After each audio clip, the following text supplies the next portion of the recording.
Hi, ladies and gentlemen. This is Dr. Joel Hunter. This is another introductory video to Philosophy 210 on world religions. And I'm putting together this brief video to emphasize for you the importance of what I call close reading, or reading aggressively and slowly. So this is extremely important for your success in the course. And I thought it would be worthwhile to go ahead and put together a little video to go over what is needed for you to succeed at this, because your success on the discussions, your success in the quizzes really depends on the quality of the reading that you do. And so what I have are a couple things I want to show you on the screen here. So what I'm going to do is switch over to that, and I'll see you in just a minute. Okay, so I've mentioned that the foundation of your success in this course is what I call close reading. You can also describe this as active reading, as I did when I used to teach in the Princeton Review. There's a text that I want to show you an excerpt from, actually, that calls it aggressive and slow reading. These are all good descriptions. So I want to talk about what close reading involves, since it is such a key skill for your success in the course. Now, the companion part to doing close reading, and really a natural adjunct to doing close reading, is annotating. And so you should have a sharp pencil, pens, whatever, and be writing in the margins of your book. You should be, if you're renting the book and you need to return it without marks, then you need to have a separate journal and, mark the pages, maybe write out some key quotes in the journal so that you can keep track of your annotations and how to find them quickly in the text. So I want to talk about these two skills. It's really one skill, but it has two different parts. And I want to do that by discussing a really great example that appears in the Introduction to Philosophy. This is the 7th edition of Philosophy 101 textbook. And it's got this really great example on pages 3 through 5 that I want to go over with you as an example of how you do this. And then I'm going to shift over to something that I wrote a couple years ago on the same subject, and actually using some of the same techniques that's discussed in this excerpt. But I'm looking at Harry Potter and the Sorcerer's Stone as an example for how you do close reading. So let's talk then about what's going on here, since I've made such a big deal out of close reading, and I will continue to do it. The first thing to recognize is that to perform well in the class, you've got to be able to do this, to develop this skill and apply it well. But this is also a portable skill. This is something that you're not only going to give yourself the best chance at academic success in this and other classes that you take, especially online courses, where your reading comprehension relies mainly on your self-motivated effort rather than spoon-feeding from me, right? We don't have lecture time in class face-to-face where I can do that. This is a life skill, though, and I want you to appreciate that too, to be taking away this skill, because now you're going to be, if you learn how to do this well, or you improve on what you already do well with close reading and annotating, you're going to be better equipped to analyze reports, memos, proposals, letters, and any other written material you encounter in your job, your career, in your everyday life. So this is something that will serve you well in many venues of life. Now, every course that I've ever taught in my 16-year teaching career has required that my students learn how to do close reading and take meaningful annotations of what they read. So I put a lot of thought into how to teach and explain this, and that's why I was so delighted to see that in this brand new textbook that there's a space given to describing the same thing and doing it with a really great example of how you actually do it. It's like getting in your head, which we'll see in just a moment. It's fantastic. So I really appreciate having this to support and accompany what I've already emphasized. So I'm going to direct you to these resources, and I'm showing you this excerpt, which is in the textbook. But also, I am going to point to the posts that I've done on my blog on the subject. It's a series of 3 posts, and I'm going to go through those with you too. These are going to be helpful resources to help you tackle the course readings.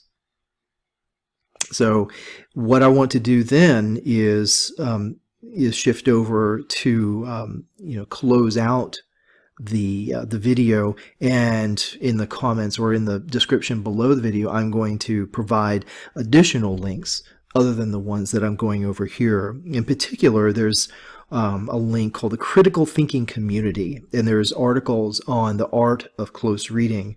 And that too is a 3-part series. So I'm going to give you links to that too at the end. Okay, so let's now talk about how this author of the text that I have before you describes close reading. And I'm just going to quote from an earlier part of the text. To read philosophy well, one must read slowly and aggressively. This may mean breaking some habits. There's a lot of emphasis today on reading fast. This is the age of information, after all. To take advantage of the information available to us, or even cope with it, or to master that which is important for our job, for responsible citizenship, for a full life, or at any rate for the final exam or the midterm or quizzes that you take, you have to learn to absorb large amounts of information in limited amounts of time. I mean, that's expected now, right? The problem is, that encourages desultory reading, superficial reading, where you're only gleaning the kinds of specifics that you need to answer like a standardized question. Okay, but so what kind of desultory reading is this? The college student one here must learn to read at a minimum of 1,000 words a minute.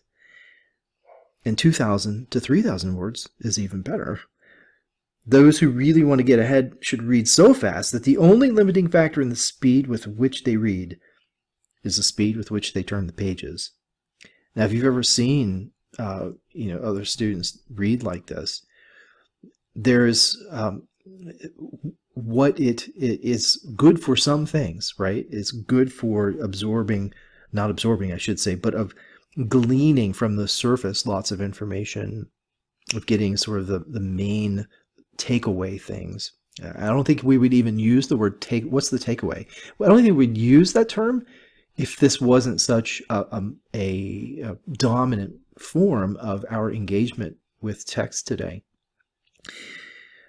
What you're going to have to do, though, is a very different kind of reading. Okay, so that type of reading, the desultory reading I just described, does not work for philosophy. Good philosophers develop arguments and theories with intricacy, arguments that are designed to convince the reader of the author's position on important issues and difficult questions. Okay, so you are grappling with ideas that are that you have to fight to understand, and then also examine how convincing they are. This cannot be done with desultory reading, with superficial reading, with fast reading. Okay, these are big topics like the existence of God, the indirectness of our knowledge of the external world, the nature of justice, questions like that. So when you're reading for pleasure, here starting at the top, it's straightforward, right? It's open to speed reading. It's beach reading. Okay, and you can get pleasure from reading philosophy, but it's not the same thing as reading to grapple with the ideas. Okay, so that's what we're going to talk about now, is what this looks like. Now, one of the most important reasons that you have to slow down when you read philosophy is the technical language.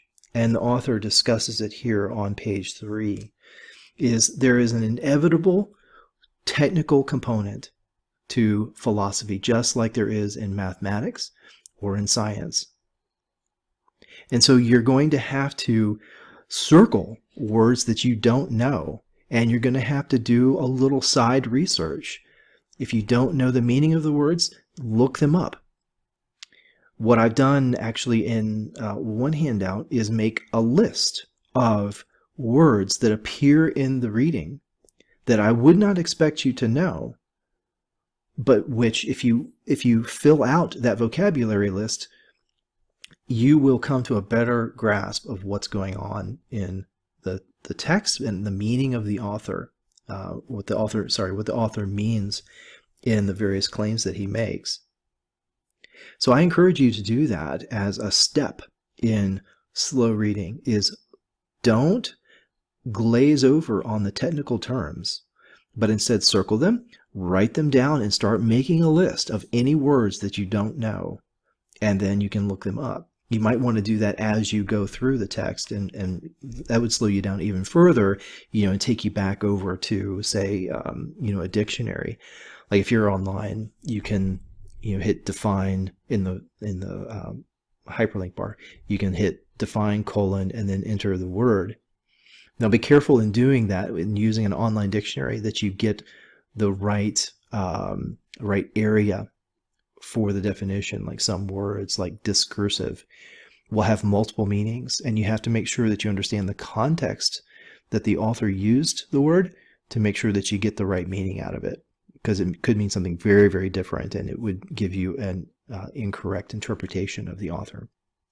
Okay, so that is a good skill, good habit to get into, is circling words you don't recognize, especially the technical words, and looking them up. Make a vocabulary list. Okay, now I want to underscore something here, and let me see if I can get my drawing tools up to do that, which the author makes here. Let me see. How did I do this? No, I didn't do that right. There we go. So the author here in this paragraph, I actually made a little star in my own text. I made 2 stars. I made a star there and a star there.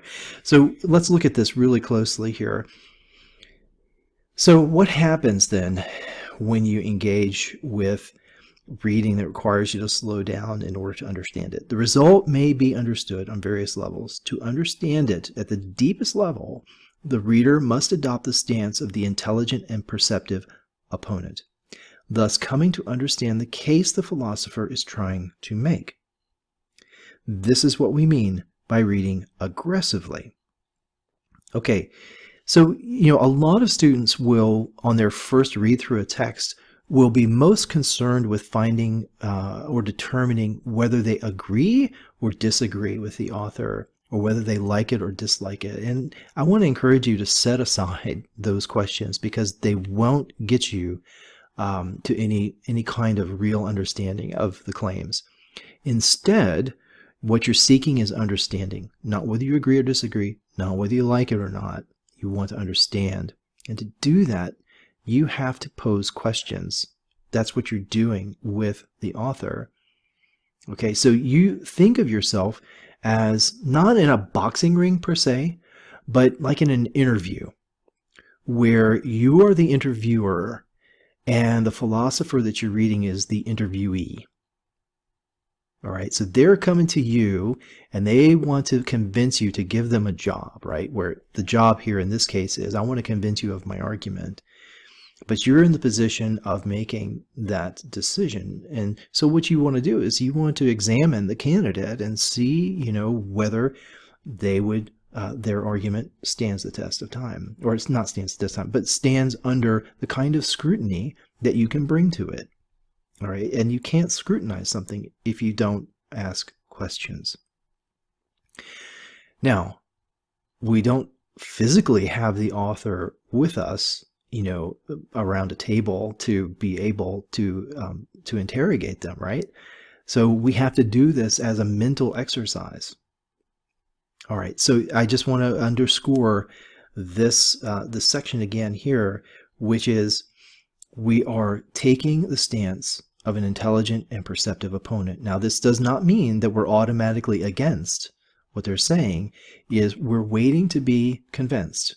Okay, we are going to be charitable in the claims that are made. We're going to give the author the benefit of the doubt, maybe on the use of certain terms or assumptions they make. Okay, we can do that. We have to be aware we're doing that, but that's good. That's fine to do. But the author has to make the case. They're making an argument. Okay, by the way, let me just stop right here and just make a side note. You realize, of course, the tables are turned when you are writing your online discussions, or you're writing for me to evaluate you. In that case, I'm the interviewer and you're the interviewee. I've given you a prompt and I've asked you, okay, tell me what you think. And so I am coming to you as the stance of an intelligent and perceptive opponent, and I'm going to listen to you carefully. I'm going to listen to you charitably. I'm going to give you the benefit of the doubt on some assumptions, but I'm going to see if you can put together a persuasive case, at least a plausible case, a reasonable case, right? That's what we're after. That's what I want to see. Okay, now let's move on to the next star that I've got here. To read philosophy in this way, one should imagine oneself in dialogue with the philosopher, as if the philosopher were one's roommate or an intelligent and articulate new roommate, trying to convince one of a startling new idea. Okay, so this is excellent.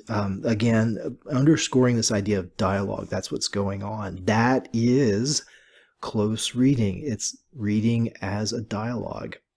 And it's going to be a dialogue that is occurring internally. All right, so here in this section, let me just pop out of this here. Okay, so in this excerpt here, he quotes a passage. Now notice, this isn't very much. That's maybe a couple hundred words from Descartes' first meditation. But now I want you to see what he does with this. Okay, so you can look at this yourself, and you'll be or some of you at least will be reading this passage for yourself. But then let's look at what the author does with this. This is excellent, excellent, excellent. A demonstration of close reading using an actual text here. The quote from the first meditation. So he starts with the second paragraph, and notice what he says. The first place to pause is the word this. In other words, to do this. Let me bring my drawing tools up again. Okay, so let me go with yellow. To do this. Now, the this is a pronoun, and so you need to make sure that you understand what that pronoun refers to, and it refers to something he said earlier, that Descartes said earlier. Okay. And the this then refers back to this here. Earnestly and wholeheartedly overthrow all my beliefs. I do not need to show each of my beliefs to be false. So you see, that was the clue. That's the contextual clue right there, that the pronoun referred back to this. Earnestly, wholeheartedly overthrow all my beliefs. Okay, so let me clear that. And let's move on now. So notice we didn't get very far, right? We started in the second paragraph and we stopped on this and we talked for 2 minutes. All right, now here's what the author does that is just really wonderful. And he enters into this dialogue between Descartes and you. All right, so what you are doing is you are going to be this interrogator, this job interviewer. Okay, and Descartes is the job applicant. He is your dialogue partner here. And he is saying stuff, and now you are interrupting constantly and questioning as you go along. Okay, And so I just encourage you to read this dialogue because it's a great examination, or a great illustration, I should say, of how you go about and do it. And then what happens is, let's look at this first little section here just to underscore this. Okay, so here, Descartes, this is what he said, to do this. And then you say, wait a minute, to do what? Oh yeah, I see, to overthrow all your beliefs. But what is it to overthrow one's beliefs? So notice that you not only get what Descartes is saying, but it opens up new questions, right? But what is it to overthrow one's beliefs? This sort of phrase ought immediately to occasion a demand for clarification. Yeah, it's not obvious how you do that. It's obvious how you might overthrow an army, right? But what does it mean to overthrow all your beliefs? And then you say, what do you mean overthrow all your beliefs anyway? Every one of them? You must be kidding. You were trying to make yourself believe everything you now believe is false? Can that really be what you mean? Okay, so does Descartes respond to you? Well, he does, actually. He goes and he discusses exactly what he means by this, right? But you're anticipating that that is a question that needs to be answered, because such a claim as overthrow all your beliefs, it isn't obvious exactly what he means by it, and the implications of it are kind of startling. Good. All right, so he goes on and discusses this. Anyway, read this entire section here that is in this text. Is pages 3 through 5, and for some of you, I've made a PDF of it so that you can refer to it as well. It's a great example of how you do close reading, the kind of interior dialogue that needs to go on. And then there is the companion part of this, which is translating it to notes, right, to annotating it. So what you see in this dialogue, in that the Y, the U is saying, you know, what I would expect to see next to the text by Descartes are various marginal notes that raise some of these questions or underlying key words or phrases. Okay, and you know, for things that require more thought and discussion, then you would move over to a journal or a notepad or something where you record, you know, a more substantive response or question to what you can, you know, reasonably put in a margin. Okay, so that's the annotation part of this is not shown here, but it naturally follows from the nature of this dialogue that goes on. All right, so let's pop over then to my my three-part series, and I'm not going to go through this entire thing with you, but I want to show you again another example of how you can do close reading. This is a very different kind of text. Now, this is Harry Potter and the Sorcerer's Stone, and it is not nearly as challenging, but the same skill can be applied if you're called upon to do it for any kind of text. And as I hope some of you would see from some of the material that I've written and published, that something even like Harry Potter is worthwhile as a source for close reading. All right, so let me pop down to the part of this that is going to be relevant to to what I want to say. So when you are going through a text, you're going to go, you have these bigger chunks, paragraphs, right? And one thing that's helpful to do is reconstruct paragraphs or paraphrase them in your own words. Now, I do that here in this first post, and I've provided the links in the video description below. But there is, it's a lot of material. And just like you have to be able to compose a 200-word online discussion contribution using a lot of text, you have to be able to both focus it on something specific, and I give you a prompt to help you do that. But you also have to be judicious in how you select the text to support your answer. And so sometimes it's very, very helpful to have this sort of global view of the text, and global view, not global view, but a broad view of, paragraphs or chapters that then will give you the ability to drill down into finer detail into the specific quotes that you're going to use. If you can set those specific quotes within a good paraphrase, a good brief paraphrase, that will be very helpful for you as you're composing other responses. Okay, so the let me see how to proceed here with this. Oh yeah, so here are a couple things. So I notice that early in the book, maybe the first 8 chapters of Harry Potter Sorcerer's Stone, and I give a paraphrase of that section, that selection of the reading. Harry's an orphan, constantly mistreated by his aunt and uncle. But within the space of the first 5 chapters, we learn he has special powers.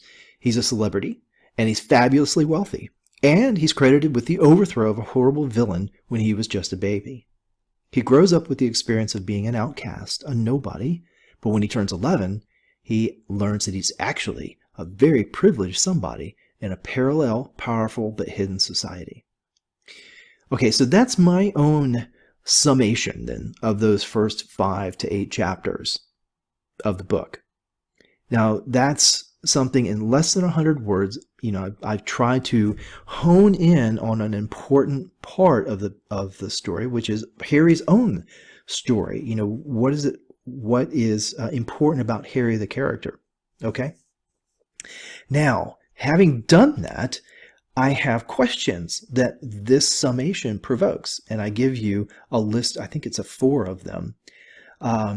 And so I'm not going to read them right now, but these would be the kinds of questions that, if I can answer them, would make for a really interesting essay or a journal response, the online discussion response, or even an entire paper. Any of these questions that follow from this very simple paraphrase I did, are the material for a very thoughtful, an interesting, philosophical response. Okay, so that is the kind of benefit that you get from close reading. Is the benefit of being able to get a global picture and then look at questions that emerge from that are not easy to answer. But if you could get the answers, it would be really interesting. It would be a really interesting illumination of the story, something that's not obvious. That's what you're after. Okay, so you can have a look at that in this first entry. The second one had to do with the Sorting Hat. I thought the Sorting Hat was kind of an interesting thing when it first appears, and of course it appears later on in the series. So I sum up the Sorting Hat. Sorting Hat seems to read one's personality and character traits, as well as one's potential to become this or that sort of person in the future. And on the basis of that information, sorts students into one of the 4 houses into which they best fit. Now that's just descriptive, right? But that description is not given explicitly in the text. I had to be able to put that together with my own concepts. And the concepts here that help me to express it this way are personality, character traits, and then the other part is the sorting. Of course, that word does appear in the text explicitly. And then this process is one that, is I put in my own words. Okay. So then some questions follow from that. Just on the Sorting Hat, there are some interesting psychological and sociological questions that you can ask. Okay, so again, questions. So important. That's what inquisitive reading is. Close reading is inquisitive. You're always seeking greater understanding and knowledge. Okay, so let's see here. The point then is that these go beyond the superficial, right? You obviously should take at face value what the text says, but you can always ask a question that takes you into the text, into the world of the text in a deeper way. Okay, so then in the final entry here, I'm transitioning over to the example like appeared in the excerpt I went over earlier, where this is actually something I did It's a paper I wrote on the Mirror of Erised, and it was published. You can find links on the blog. But here's what I want you to do, gang. I want you to take the excerpt here that I have quoted, starting in this gray block, and I want you to hit the pause button. Actually, I need to get it on the whole screen. Let me see if I can zoom out. Doop. There we go. Oh my gosh. Okay. It doesn't quite fit. Okay, I think what I'll do is just move my frame down a little bit. Okay, that'll have to do. So what I want to encourage you to do is hit the pause button, and on your own, do your own close reading of this passage. Okay, and scribble out some notes. So interrogate this passage, underline keywords. Ask questions in the margin, and then come back, and then I'm going to show you the follow-up pieces to this, and I'm going to give you some tools that I've used and that I do use to help me in writing my annotations. So this is the second part. This is the annotations part of the exercise. Okay, so I'm going to pause, and then you're going to go away and you're going to do this, and welcome back. Okay, so now what we're going to do is take this passage, and I'm going to break it up into chunks that I have scanned, and I'm going to show you my annotations. I'm just going to show you the process that I went through to do a close reading of this passage and how this passage became a philosophical paper, about a 10-page paper that I wrote. And it's not just this, of course, it's this passage is the key, is the heart of what I talk about in the paper, but it's set in the context of the larger work. All right, so let me show you our next one. All right, so the next thing I want to show you here is my system, my annotation system. And I have, I've adopted this from another source, which I don't know if I gave the source. No, I did not give the source, sorry. But you're welcome to come up with your own system. I mean, use symbols and and techniques that work for you. This is what works for me. So underlining is, I'm going to underline things that are important or interesting points. I'm going to use brackets for longer passages, because if you fill text with underlines, it gets unreadable. I bet you've seen that before. And then a big claim or idea, something that I am going to move over to a journal to respond to because it gets me thinking about a much longer thought. I'm going to hit that with a star or double bar.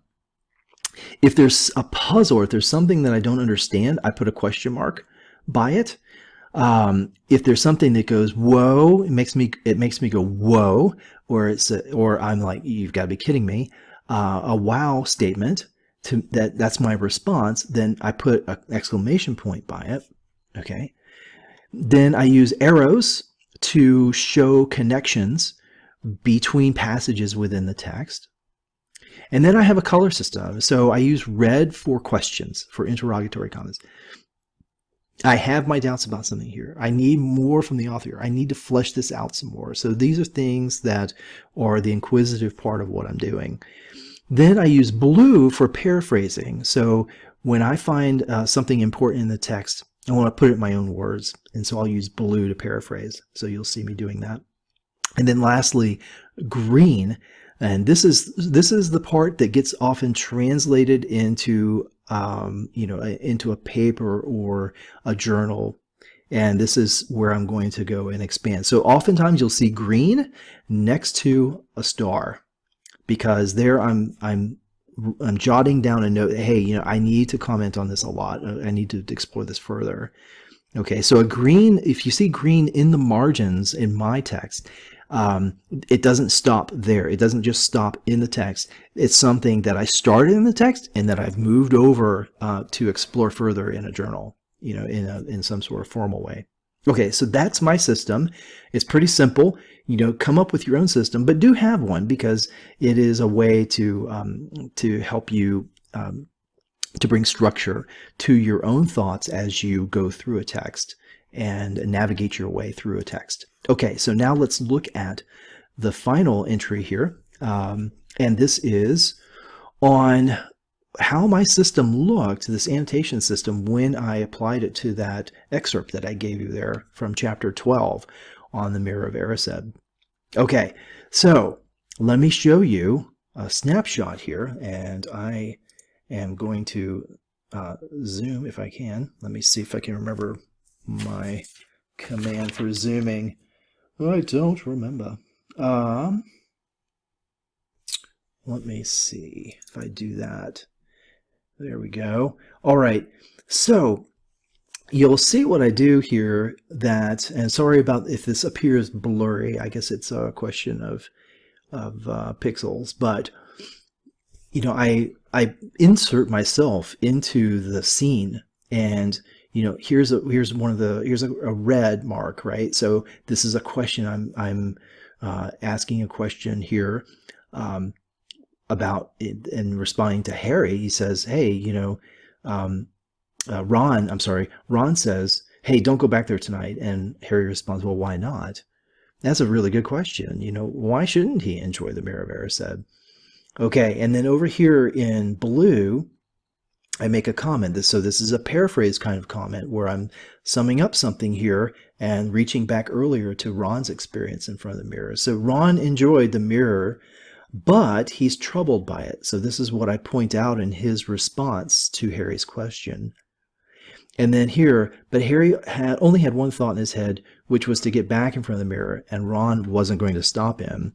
And I just made a comment to myself, that sounds like an addiction. It sounds like a drug, that the mirror is sort of having that effect on him. And I think that's interesting. Okay, so let's see. Let's pop out to another section with a slightly different kind. So you see on the left side, I don't have much in the way of underlining. I have this here. Whoops. Sorry.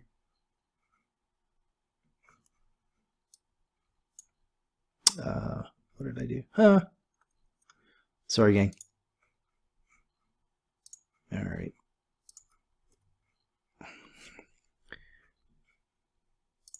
Here we go. Let me see if I can do this a little better. Sorry about that technical flaw here. I'm getting used to Screen-O-Matic, and sorry for the delay here. Okay, so let me pop over then to the tool, the zoom tool again, and why doesn't that work? Oh, there we go. So double click. Okay, so I thought that this line here, there was nothing to stop him from staying here all night with his family. Nothing at all. So this is the third night he's in front of the Mirror of Erised, and he's enjoying it. And, this voice in his head is sort of luring him into just staying. So I note here that nothing within Harry to stop him. So Harry has like nothing to guard himself against the effects of this drug, right? The mirror. Okay, and then I make a connection here between something that Dumbledore says over here. Sorry. So Dumbledore here says that the Mirror of Erised shows us nothing more or less than the deepest, most desperate desire of our hearts. And I have a lot to say about that, obviously. But I also make a note that, hey, this is kind of what Harry experienced earlier. I noticed that he very much lacked any awareness of this, right? So notice what he says here, what the author says here. So this is Rowling speaking. Harry must have walked straight past Dumbledore, so desperate to get to the mirror he hadn't noticed him. So I put that and connection, not only because it's the same word, but because it tells you the nature of the desire. It's not just a desire, like, like right now I could use a cup of coffee or some ice cream, but a desperate desire. And so what are the effects of that desperation? Oh, you notice things that are you fail to notice things that are right in front of you. You're so fixated on some getting, the next fix, the next, getting to your goal, that you miss out on things. So that's what's going on here. Okay, so I've, let me see. Let me pop down now to the next bit. And this is it. I mean, this is the entire passage here, guys. It's just those bits of 4 pages. And now I want to zoom in and I want to show you what happened here when I got to the bit here about this this final piece of advice from Dumbledore, where he says, "It does not do to dwell on dreams and forget to live.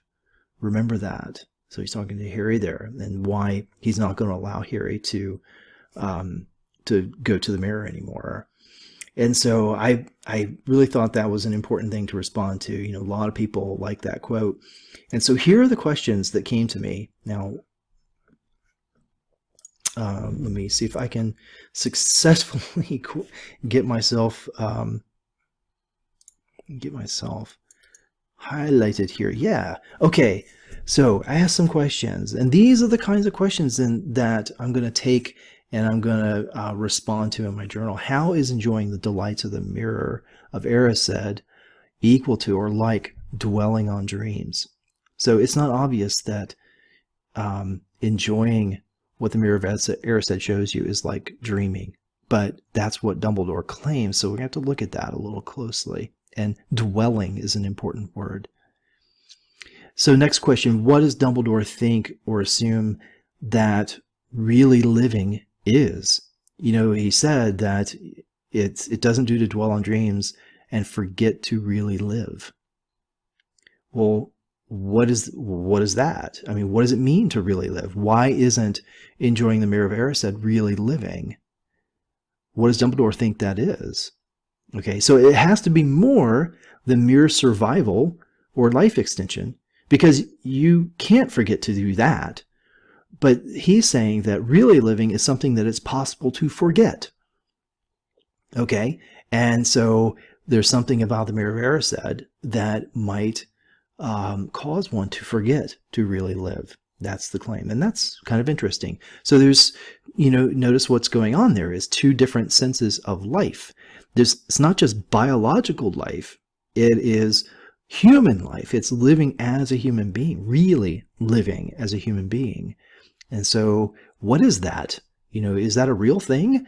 And if so, what does Dumbledore think it is? What are the implications of his view there, if we take it seriously? Okay, so that gives you an idea of how I used this and how I annotated this text for my own purposes in doing an essay. Now, I encourage you to do the same sort of thing with your readings. Now, your readings are going to be more technical in nature, but the process is very similar.